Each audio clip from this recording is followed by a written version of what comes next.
Hello, and welcome back to Let's Play Pathfinder Kingmaker. I'm your host, BringItDon. Also, a happy Halloween to those of you that celebrate that holiday. Let us not hesitate. I have one more health point than Harem.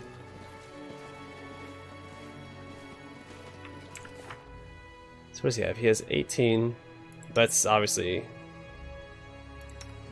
He has that... Actually, what does he have that's changing that? Is it the belt? Plus 2 to Constitution. Not gonna worry about it.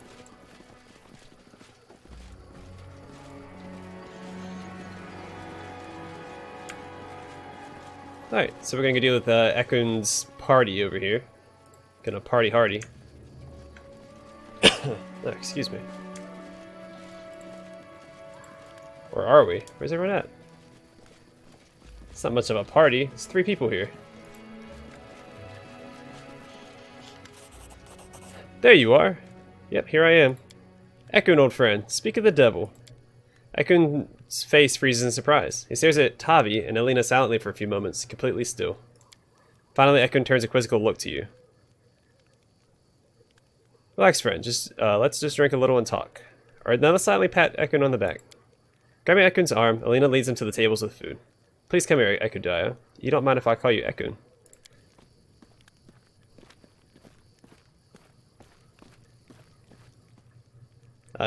Tavi fixes her hair, and you notice a tattoo of a stinging wasp on her wrist. Following the couple with a long stare, Tavi says quietly to you, "Please come to me when everyone is busy eating and drinking. I would like to talk to you."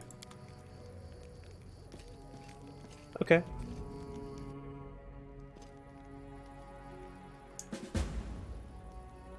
Should I talk to these guys? Join me, the food is good. You're not eating at all, that is ill-advised. If you find nothing left for you, don't say I didn't warn you. Thank you for the invitation. Dying of boredom. Oblivion to death, unconsciousness, and all alcoholic lethargy. Is it not all the same? Oh, come on, Harem. Quit talking over people. A great celebration. It's nice to see smiling faces all around, and to forget our troubles for a while. Ekundayo, what are you saying? The ranger greets you with a curt nod. Your Grace must want to talk to Ekun. I'll go make sure everyone has enough to drink. Looking at Elena's back, Ekun turns to you, fixing one of his belt bags. Cunning plan, to bring a hunter to a feast. Call him to hunt. Let's see. It was a team effort. Lindsay, Elena, and Tavi. And you, according to Elena. Ekun is silent for a while. Thank you. Yeah, you want a drink? Ekun looks uncertainly at the offered glass. Elena's wine is quite good. It's your choice, though. Ekun is silent for a moment, then pours himself some wine and tastes it. Then his face relaxes slightly. Not bad. Hoping to do more harm than good. Are you at least having fun? Ekun chuckles and nods confidently. It's good to be among friends and trees, and better still, not holding a bow. I find it interesting to look at faces, listen to what they say to each other. I missed it. How are you? Life is life. It goes on, whether we wish it or not. Diplomacy, yeah. Remain silent. I'm still thinking about them. Ekun stares into the distance. I wake up with the first rays of sun. I see the faces of my family. Fire turns to ashes, midday turns to midnight, and when the stars are shining, I still think of them. Some days bitterness and rage fill me. I drive them away. Other days I feel a smile on my face, and I appall myself. Only hunting numbs my feelings, but the farther I follow the trail, the darker the woods are, and the harder it is to find my way back. Yeah, don't submit to despair. Deep inside you want to be happy again, and your family would want the same for you. Don't be ashamed of the moments where joy returns to your life.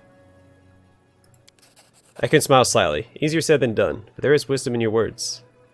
I see Elena is trying very hard to please you. She's a lady of the house, that is her responsibility. I think this is more than a sense of obligation.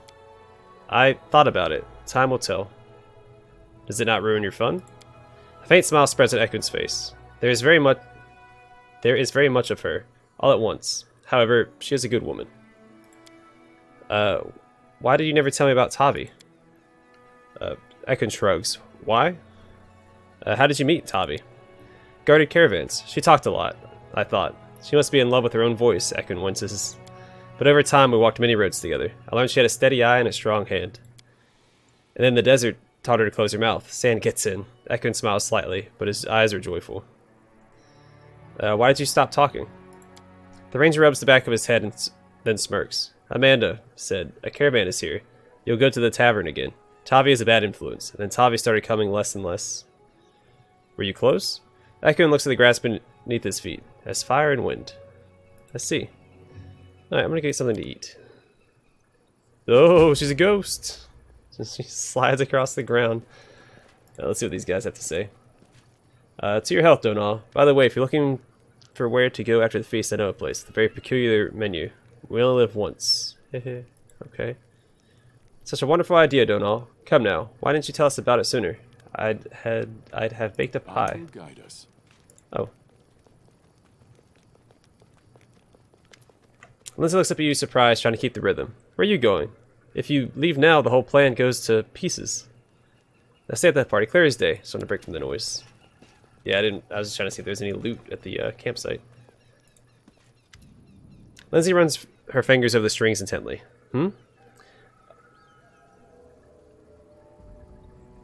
Thank you for the wonderful idea, Lindsay. Lindsay's face brightens. I'm glad you liked it. I hope the others are happy too, especially Ekun. Alright, let's talk to Tavi before we start her performance. I'm assuming that's going to progress the night. Your Grace? Smiling, Tavi nods politely. I admit, we got acquainted very suddenly. Aha, that's right. When we met for the first time, I had to speak to him. Interruptions be darned. What was I supposed to do? Haven't seen Ekun for such a long time, and I was so surprised to hear about him. I'd like to know you better. I'm at your service. There's a symbol of Calistria on your wrist. Are you one of her followers? You're well informed. Yes, I venerate the goddess. In my part of the world, this tattoo is a part of an initiation ritual. It symbolizes awareness of one's desires. Self-awareness. Now, where are you from?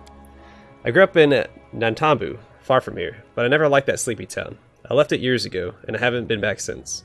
Remember leaving it vividly. Little towers covered with bright mosaics dot the horizon, while I lay hidden in the bushels of sugar cane on a rumbling cart, drawn by a lame old donkey. Tavi laughs. Not lasts. How did you meet Ekun? We guarded a caravan together. At first I couldn't stand Ekun. I took his silence for arrogance. But then a sandstorm forced us to spend a week in a tiny village. We drank everything the only inn had to offer, and got to know each other better. Didn't you say before that he doesn't like taverns?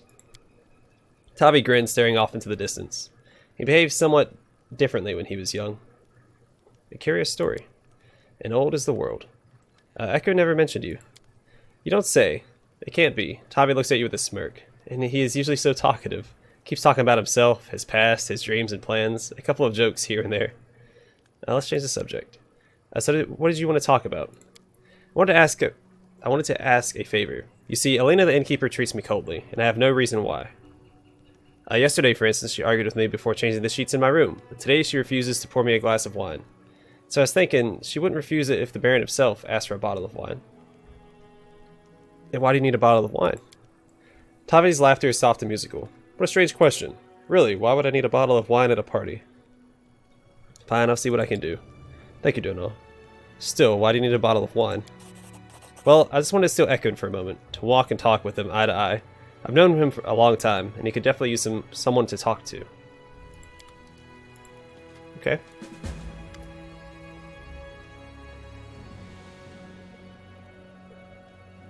Is it hard to play and talk at the same time? It's a matter of practice. Hold on. Let's thank you for organizing such a wonderful party for Ekun. My pleasure, Your Grace. I'm happy everything turned out this way as well. Besides, entertaining a man such as Ekundayo is a pleasure. The innkeeper giggles, covering her mouth with a handkerchief.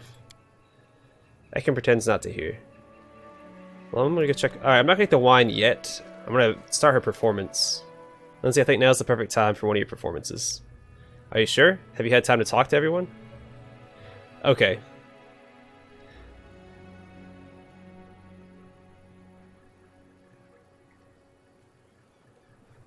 I wonder if I give her the wine, if she'll end up with, like...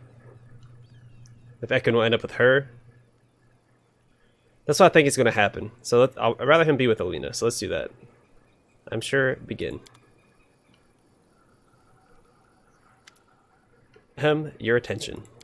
My friends, let's raise our glasses. Let's celebrate our adventures and that we have each other to share them with. And also let's thank Alina for a generous feast. The evening was wonderful. Alina bows, turning red. And now I'd like to play something special for you. I haven't composed anything for a while, but this is a special occasion. Striking a theatrical pose, Lindsay begins to play. Music starts flowing. Lindsay's performance isn't perfect, but is deep and emotional. One cadence follows another, and music echoes among the trees. Suddenly you notice that Ekun is standing much closer than you thought. You realize he's slowly moving closer to you, fidgeting from foot to foot, and trying not to look at anyone.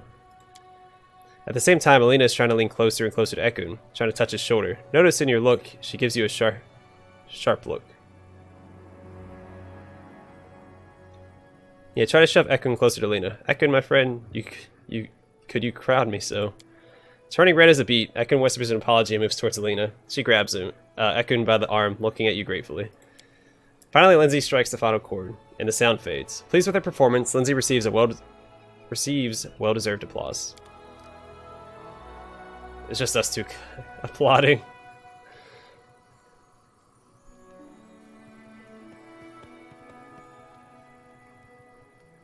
Looks at you, tilting head to the side. Sniffs your hand. The wolf who was standing nearby before wags his tail and approaches Ekun. Okay. Just look at that. Ekun, he seems so loyal. You have to give him a name. You do. You've been together for so long. You've been through so much together. Tavi shakes her head. The heart wants what it wants. Why would one fake affection when there is nothing? When there is none?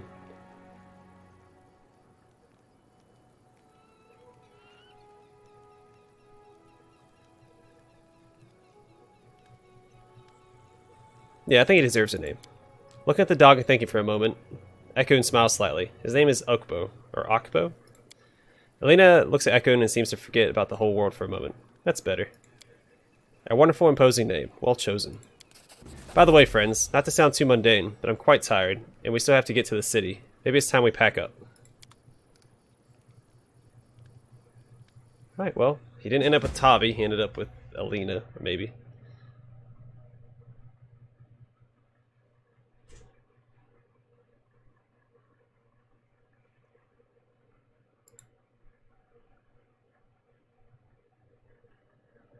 Come on, loading.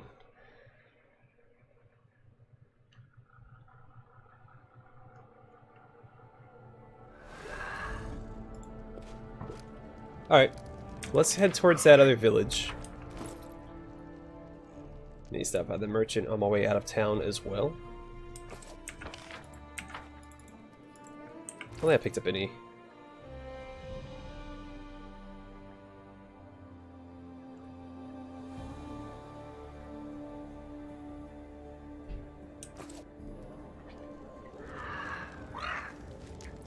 Yeah, be careful having your Baron run through here. I've had him get stuck on the stairs several times here.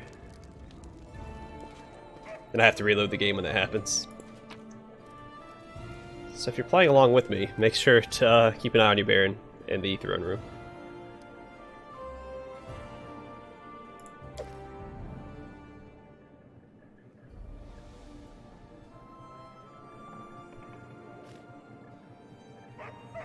I don't think I've read that yet. I'll hold on to it for now.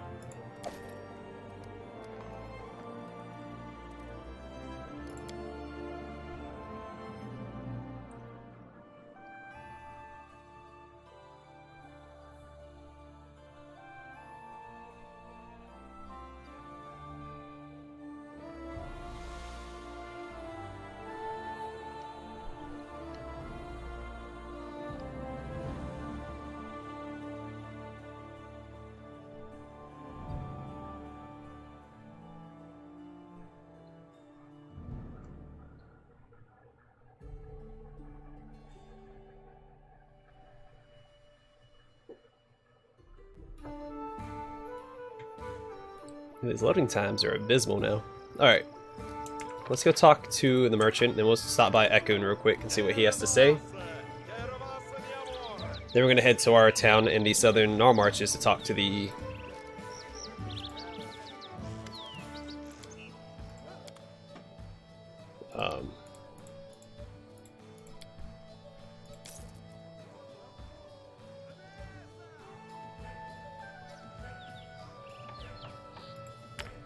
to the Crafters. I'm gonna hold on to this. I feel like that's gonna be important later. Because it's uniquely named. Speaking of which...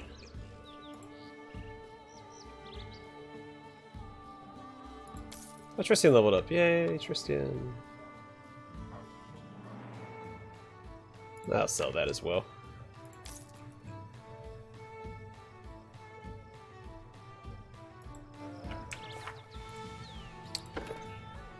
Well, just a feat.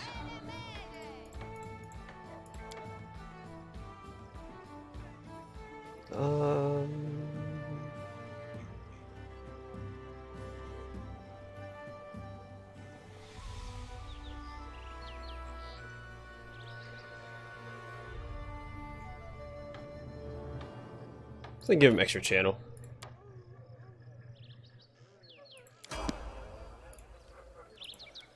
Alright, let's get out of here and head towards the thingamajig.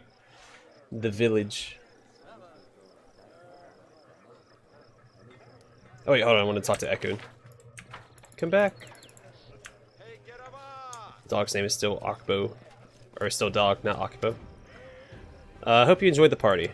Ekun's brows furrow anxiously. Finally he answers. Yes, nice to see old friends and spend time with new ones. Next time warn me, especially if Alina will be there. Okay. Not a lot to talk about, that's fine.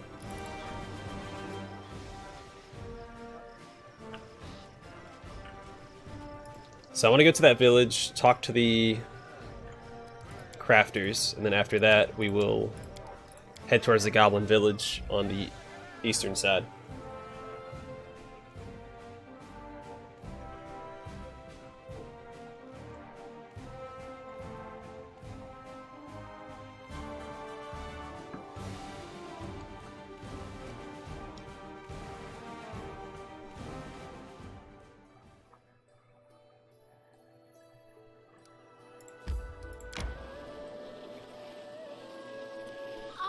That was weird. Need to catch my breath. Because I was just in the capital, but it made me leave from there.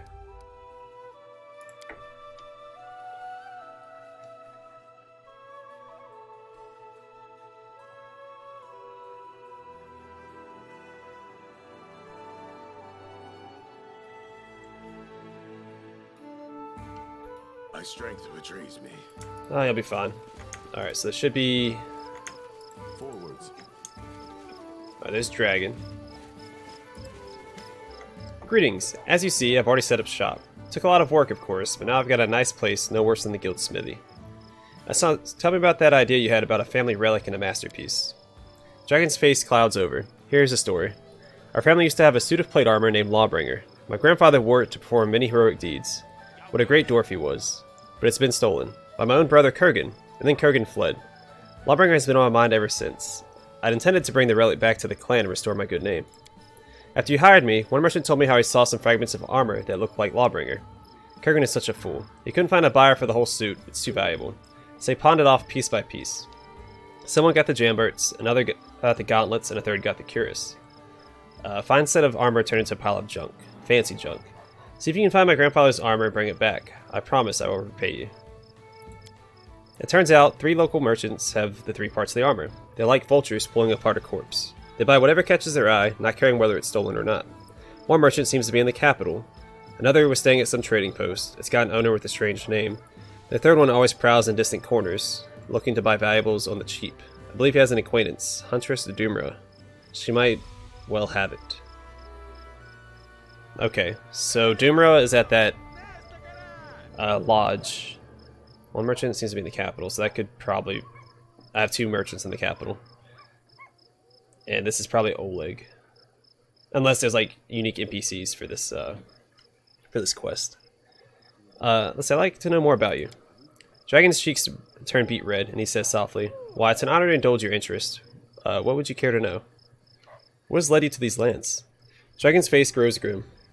That's a bad story. My clan has always been proud of its strong blood. My grandfather was a legend, my father was a worthy master, and I dare to hope, haven't failed my family.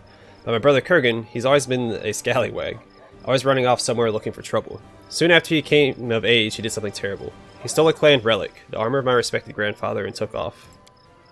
It was a disgrace. Everyone looked at me like I was the bad seed because I was the brother of the one who laughed at tradition and desecrated the glory of our family. Eventually I decided I had enough. I packed up my things and left the house, looking for a new place, where people wouldn't always be looking at me and whispering. That's how I ended up here. That's how about your craft. Our people are masters of making armor and weapons. Everyone knows that. We can equip a fighter so that he can fight for hours without getting tired or suffering any wounds. Many have tried to copy our designs and methods, but they're just imitators who don't understand the intricacies of the craft. Tell me about your family. Waradash is a decent, respectable clan. We're considered especially honored, standing out even from among the other clan families. My grandfather accomplished many feats in his time, and my father won respect and honor in many battles. I'm trying hard to be worthy of this legacy, especially since I'm carrying the load for two. Dragon's face turns grim. Okay. Do you like it in my lands? Dragon looks discontented, stroking his beard. Well, what I can say, there's quite a lot of troublemakers here. The ones who get called honorable aren't exemplary law-abiding citizens. I guess it's what lands like these do to people. Yeah, we already talked about that. I just wanted to clear it out so everything was gray. I think that's one of the only houses I go to.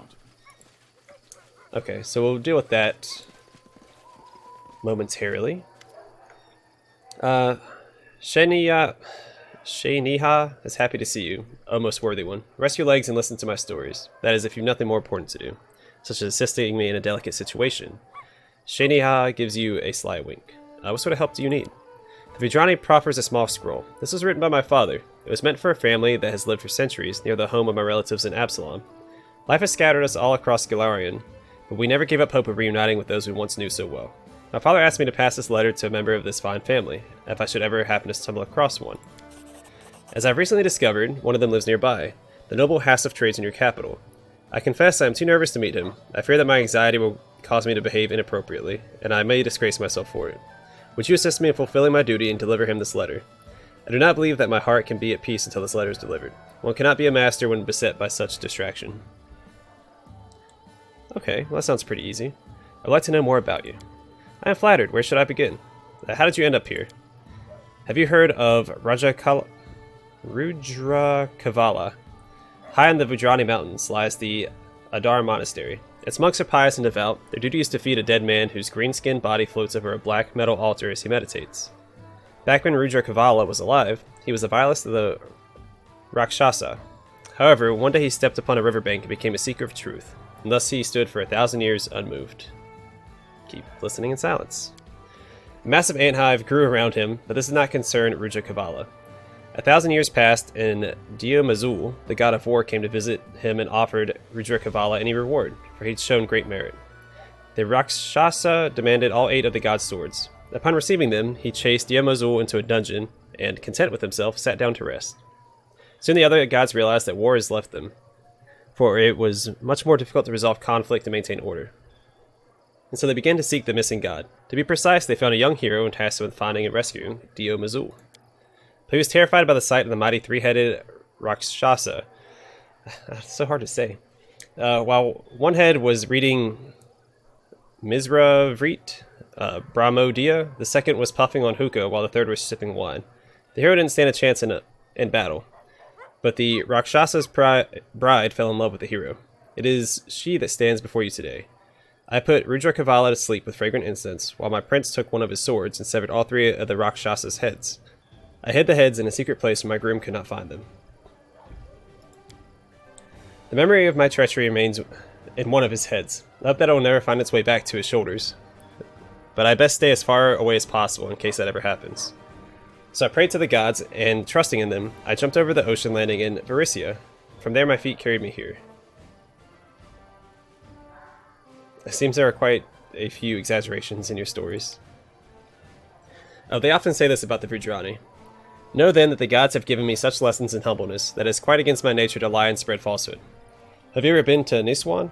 It is the capital of the island of Jamaray, the city of 1,000 rooftops, above which flutters 1,000 silk banners. Not water, but the finest wines flow from their magnificent jade fountains. There isn't a city more beautiful in this world. But Niswan's greatest jewel is its houses of perfection, monasteries wherein the world's finest warriors train. Keep listening in silence. Once the Monastery of the Unblinking Flame became jealous that the Monastery of the Unfolding Wind was known as the House of the Greatest Masters, many turned down the invitations of the Unblinking Flame in order to join their white-robed rivals. The Monastery of the Unblinking Flame swore to make them pay for the insult. In the streets, the markets, and the palaces, the red-clad monks would insult the white ones, provoking them to bloody duels. Niswan shook as if from an earthquake. Trust me, for I witnessed it myself. In that life, I was an arrogant master of the Unblinking Flame, and my pride demanded war. I knew that my days were numbered, and desired nothing but to see the Unblinking Flame triumph. In my arrogance, I could not see how much suffering I brought to the people. Those who were struck by a monk's fist fell and did not rise again. And those who were touched by a priest's finger were permanently crippled in body and mind. We fought with honor, seeking to demonstrate our mastery, not murder our enemy, while the townsfolk died by the thousands and we did not care. Our students, however, secretly arranged a tournament of unseen mercy, which took place on a bridge over an abyss. They fought, and it was agreed that the losers would be shown no mercy, and their bodies would be thrown down into the abyss. By dawn, the bridge was completely empty. It was then that we, the masters, saw how arrogance had weakened our houses and deprived us of our future. The ambitions of the past were all that remained. It was a bitter lesson. It was then that I swore in all my incarnations to be always humble and straightforward. I have since kept my promise, no matter how strongly I may wish to embellish my story. Okay. We're not done. Tell me of Vudra. Of the kingdoms of 1,000 wonders? Where should I begin? Tell me of your homeland. She talks so much. I'm sorry, I had to take a sip of water. Shaynih'a's eyes glisten, and her movements become so smooth it's as if she's beginning to dance. It takes her a moment to stop herself. Vudra is a land of wonders never seen in your realm, as witnessed by the 10,000 lines of Misraverta Brahmodia, as recorded by the wise Balazistrin from the words of the goddess Lika. Vudra is 50,000 years old. That means that it's far older than the rest of the world, which grew up around Vudra to become its outer mantle, like shells and weeds grow upon the bottom of a ship. It is a land of genii, monks, wondrous beasts, and gods, of course. Vudra is home to thousands of gods, while in the other lands they worship mere dozens. The perfect human is the head of the pantheon. He is called Irori, the master of masters. Among the gods, he is a Maharaja, ruling Vudra and all of its Mahajanapadas, or kingdoms as you call them. Each kingdom has its own Raja. The wealth and glory of even the feeblest among them is such that it would make even the wealthiest of your rulers rage in envy. Trust me, for I was once a Rani myself. You've talked about the treasures of your homeland. How would one go about trying to find them? A sly smile crosses the Vudrani's face. Greed is a dangerous thing. Have you ever heard of the Consortium of Aspis, O worthy one? It is a union of the greediest merchants of all of Chiliax. The head of the consortium in Vudra learned of an abandoned palace of the princess Shaya, rumored to be filled with fabulous riches. They hired guides and porters and set out for the palace, and the treasures they found there exceeded their wildest expectations. Their robbery had not gone unnoticed. They had awakened an evil spirit that sped towards them, taking the form of a white cobra. The Aspis realized they would pay dearly for their greed, and ran as fast as they could. The foolish Vudrani who had helped them ran as well. They built ships and fled their homes. Many turned to piracy, and you can find them still in the Protectorate of the Black Marquis, now known as the Mandigara League. What was the fate of thieves and outcasts? Others settled in Karamaga in Varisia. It was they who took the pyramid box from the palace and hid it in the consortium. This box is covered in the finest oil and carried by dead men, and inside the box lives the child goddess. Trust me, for the child goddess spoke to me once and foretold that you and I were destined to meet. The Vudrani hope that the deity's protection will save them, but it is this box that the evil spirit seeks. It has since transformed into a demonic ship, and it comes into ports by night. Sailors who look like crocodiles search the towns, and the ship is gone by dawn. There will come a day when the ship finds Karamaga's port, and the Vudrani will pay dearly for their greed. The Vudra knows how to protect its treasures, and it is best not to seek them, O worthy one. Were you a ruler? Yes, I am of the Raja caste, although I have lost all my lands. Shaynih'a speaks in a sing-song manner as if she were reading a ballad or verse. I once disturbed an ancient city of the dead, one that lay hidden deep in the jungle. A great evil will return with me to my kingdom. The macaques of Sikari, diseased and rabid, swarm the land. They rolled like an enormous wave, engulfing and destroying everything in their path. They call this horror the Crimson Wind. Our warriors went forth boldly, but were overrun. The walls of my palace steadily absorbed their attack, but in the end they turned to dust. I was preparing to die, but the Red Wind suddenly fled in terror, banished by a strange traveler. He was a Vanara, half man and half monkey, and he wore the orange robe of a priest. I wished to thank him, but he had little interest in my treasures. He offered me to play the wise man's game of Barm? If he won, then I would have to give him my throne. I agreed, for how could I say no to my savior? He easily outwitted me, hiding 4 pieces of up his sleeve, while I only managed to brush one off the table and stash another one in my pocket. I ordered my guards to seize the Vanar and put him in chains, as I had no wish to give up my throne. But by dawn, the monk had fled his prison. He'd used his tongue to lick a hole in his manacles. I knew then the monk was Ragdia, the monkey god, a sage, a petty thief, and the lover of 100 brides. Trust me, for I have met many gods, and I know of what I speak. I gave Ragdia my throne, along with my apologies, and set out to wander. Jeez Louise. Do you enjoy living in my lands? This is a wondrous land. You have such strange cuisine, and kobolds, incredible creatures. We do not have them in Vudra. And those insolent creatures, squirrels? I have never seen such fierce creatures. This land lacks order. The gods granted Vudra castes. You have none here, and that is why there is no order. For when you meet a member of the lowest caste, you know that they only barely deserve to be born human. In their previous lives, they were animals, or maybe even vile things like tieflings, who are lower than even the lowliest beggars. Trust me, for I have more than once faced their wicked nature. Whereas when you encounter a member of a higher caste, be he a Padapranya warrior or a Raja as you and I, that signifies that in our past lives we were pious and noble, that our words were strong and true. It is that understanding that these lands lack. Jeez. Okay, done talking to you, thank goodness. Alright. That was rough. Let's go turn her letter into Hassif. We're gonna go and try and buy his stuff as well. Lawbringer sounds like it'd be a good paladin armor to have. Oh my goodness. I wasn't expecting to read that much today. That's rough. Man. Not only was it reading a lot, but it was like a bunch of like words that I'm super unfamiliar with.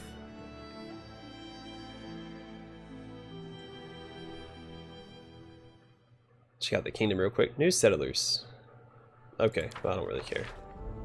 Also failure. And also failure. Well, we have 4 projects, or 4 events in the works. I'm not upset about it.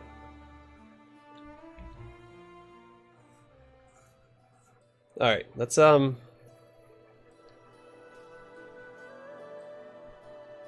Shrine of Lamashtu. Do I have any timed quests? I mean this one. I guess I just head there, right?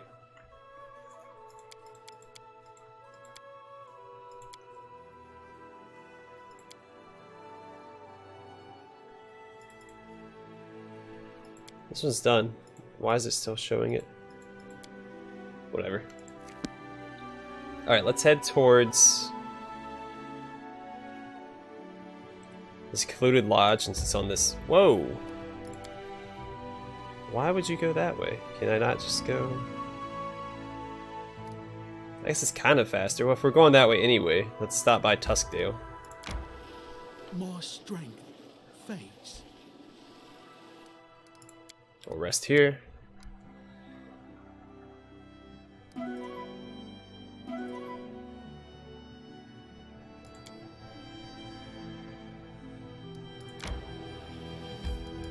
We'll go talk to the merchants about the stuff. I gotta find that piece of armor.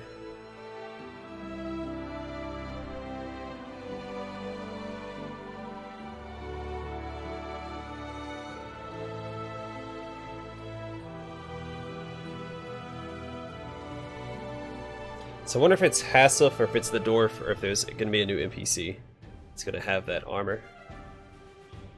We'll have to talk to Hassif anyway, so we'll head there first.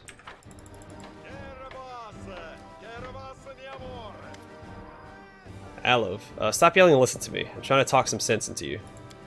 There's nothing to talk about, Alov. This is my home. Here I was born, and it is here I die. You dolt, that's what I'm saying. You stay and you'll die before your time. Can you see what's going on? Monsters, goblins, and bandits. Turn your back for a moment, and there's some fiend crawling right out of your neighbor's entrails. You talk too much. Just do your work, pray to Aristotle, and stay close to your home and family. That's all there is to it. We've seen worse. Aye, back when you were half your age and unmarried. Eric, old friend, think of Jenny and your little ones. What if some beast comes knocking at your door? You're a woodcutter, not a swordsman. We have to leave the barony while we still can. Aye, Aristotle have mercy. Your grace. Forgiveness, your grace. We were just discussing the crops. I understand that you're worried about your close ones and yourself. But hear me, without loyal, upstanding people by my side, I can never rescue this realm from the evils plaguing it. If you stay, I swear, I'll do everything in my power to put an end to this madness. Both men listen to you quietly, then look to each other, then clumsily bow to you. We understand, your grace. These are tough times indeed, and there are things, all sorts of things you have to deal with. Don't you go listening to fools. The loyal and true will stand by your side. And thank you for the 28 experience. Alright, Hassel. Show me your wares. Alright, Vidrani asked us to give you this letter. She claimed that your families know each other. As soon as you finish speaking, Hassel snatches the letter from your hands and immediately breaks the seal, quickly running his eyes along the lines. His face grows pale and his hands clench. He takes his time ripping the letter into tiny pieces, enjoying the process. Darn that disgusting wretch and that entire family. They decided to send me a letter, as though I don't know that only poison trickles from their mouths. After calming down a bit, Hassel turns to you. Probably did not know what was in the letter. All the better. You shouldn't burden yourself with a feud between families living on opposite sides of the world. You did your part, and I'm grateful to you, at least for caring to deliver this letter to me, though it was written by traitors. Your intentions are pure, of that I am certain. Okay, you have armor for me?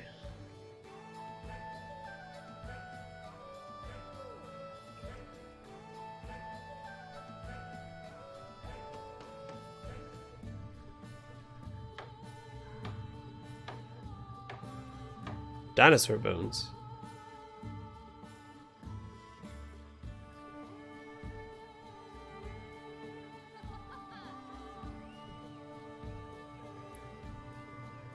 Lawbringer Jambarts.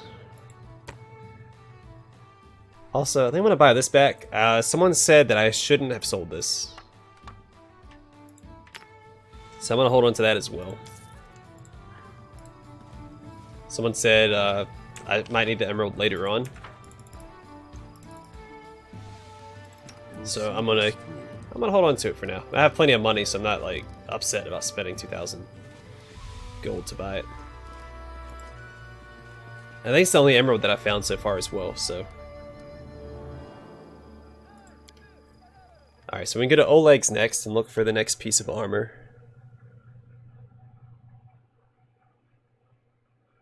I think that's just what I'll do. Also, did that quest update for the Shaynih'a?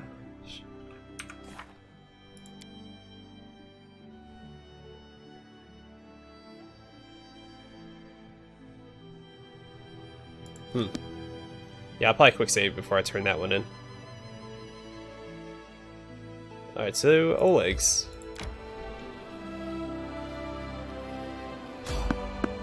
Finally. Haven't killed anything all episode.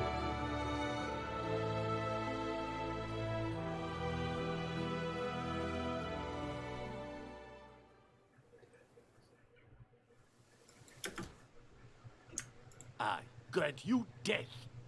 I will not falter. Who will prevail? Does it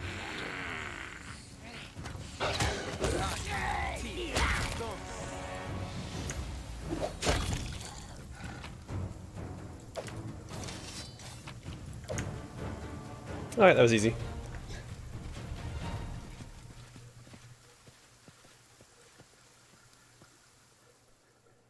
A group of 3 kobolds. Come on.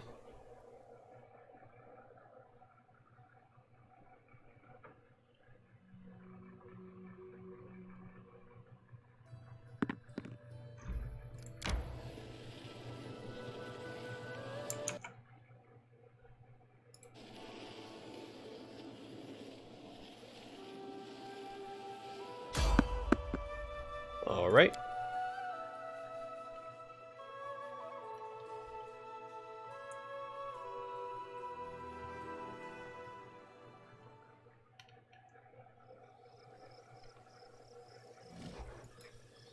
Repent. I'm not afraid. No strike wasted. Yeah, I assume Ekundayo was just gonna one-shot him before I even got there. That's almost right.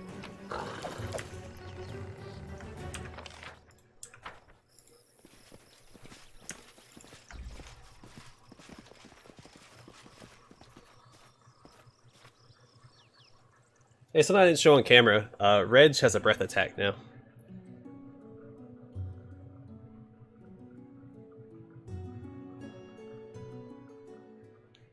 I don't remember seeing him get it from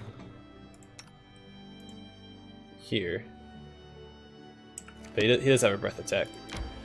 I'll show you when we get to Oleg's.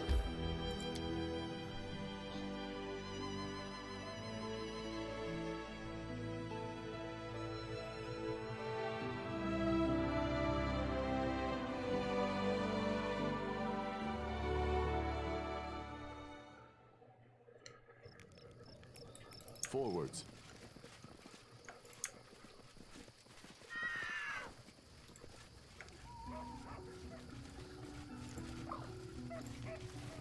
Well, let's see what Bakken has first, since we're here. You're not working on any dangerous new potions, I hope. Bakken squints and mumbles grumpily. So that's how it is now, is it? Don't remember you complaining when I was looking for the potions formula. Whatever. You were right. I learned my lesson. Won't go so far ever again. Be it potions or whatever else. Alright. Assuming that he's gonna have the next piece.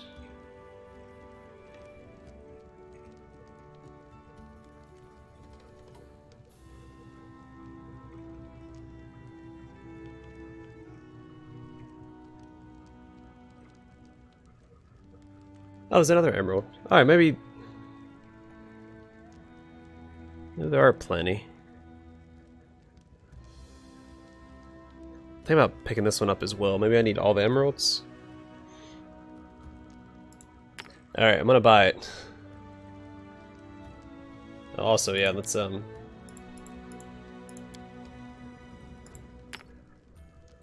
That's weird, because that's offered.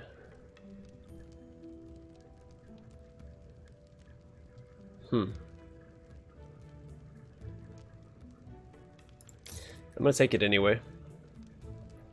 There we go, Lawbringer Cuirass. I'll take it.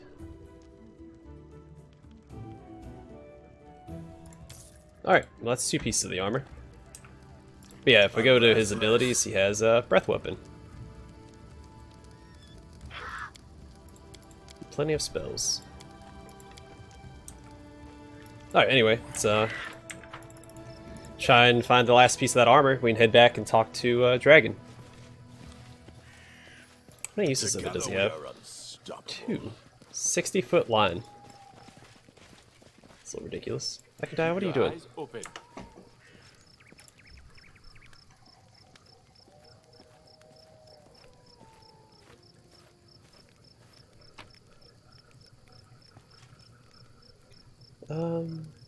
Yeah, let's head out.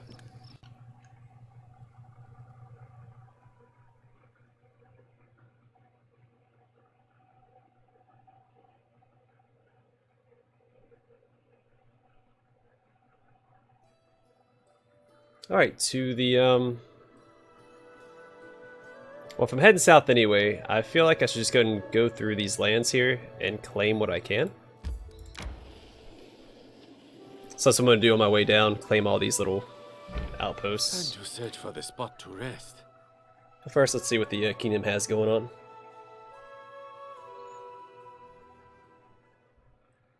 Community +3. Blighted disease. I can't do anything about that right now. Do I have any projects he can... Here we go. The advisor learns new nuances of their craft and becomes more efficient in their post. There you go. That's fine. 100 BP. Whatever. It's another project down at least. Alright, continue. Oh wait, I might not have enough BP to buy this stuff now.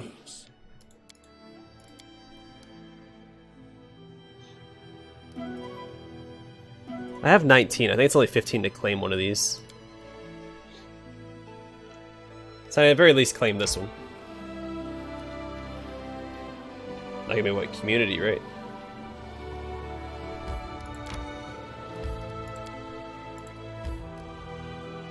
Oh, it's not my land, so that's northern. I claim this one. Let's head down there.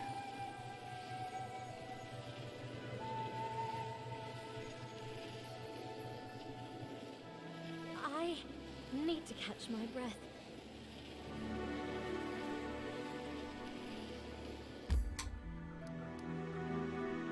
Yeah, +2 arcane. I don't know what arcane's really used for yet.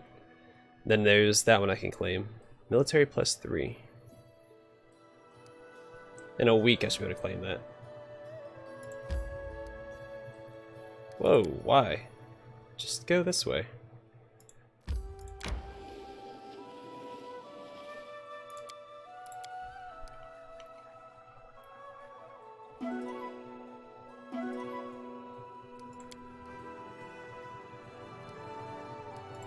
Oh, another kingdom thing.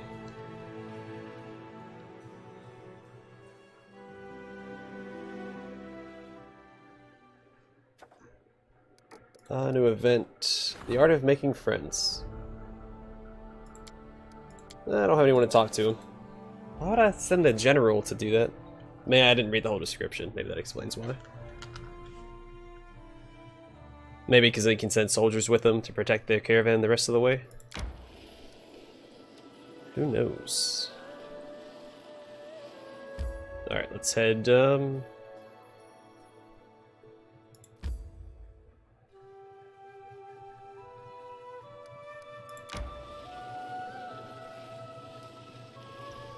head down here.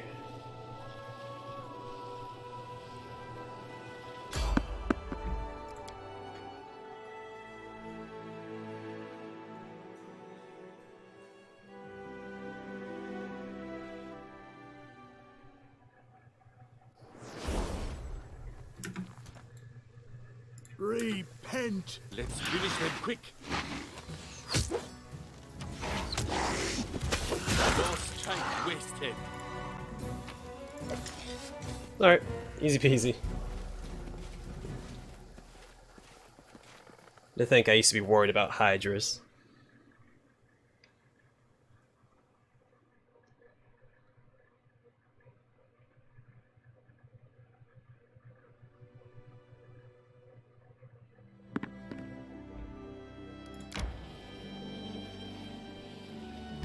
Alright, let's see what Doomra has. Or Dumra, whatever her name is.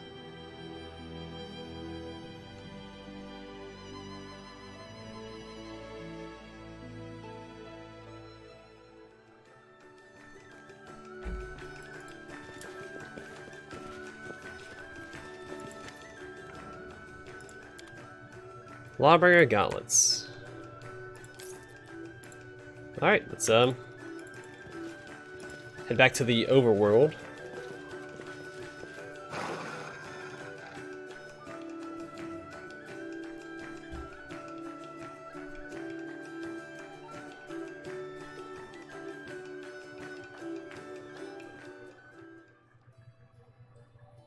Alright, and we have to go back up here. Let's make it all the way around. I feel like the other way's faster, is it not?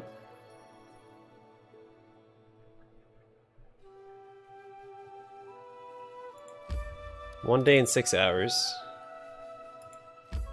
That's 15 hours. I feel like then from there, I feel like this way's faster. Time to search for the spot to rest. We should gather our strength. Has it been a week yet? Because I want to go claim that military thing, the Dwarven ruins.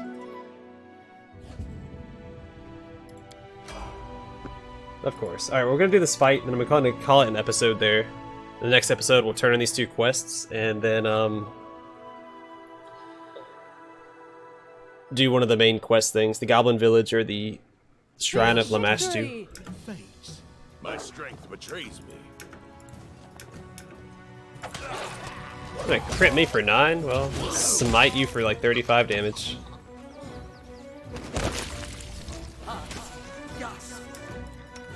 I grant you death.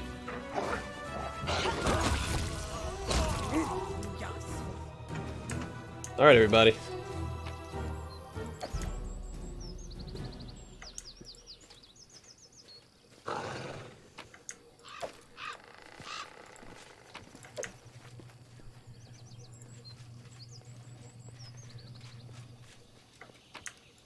Alright.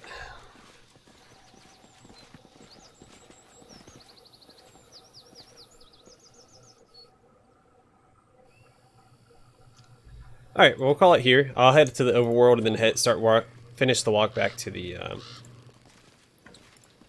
thing. To the village. Anyway, thanks for watching, and I hope to see y'all in the next episode.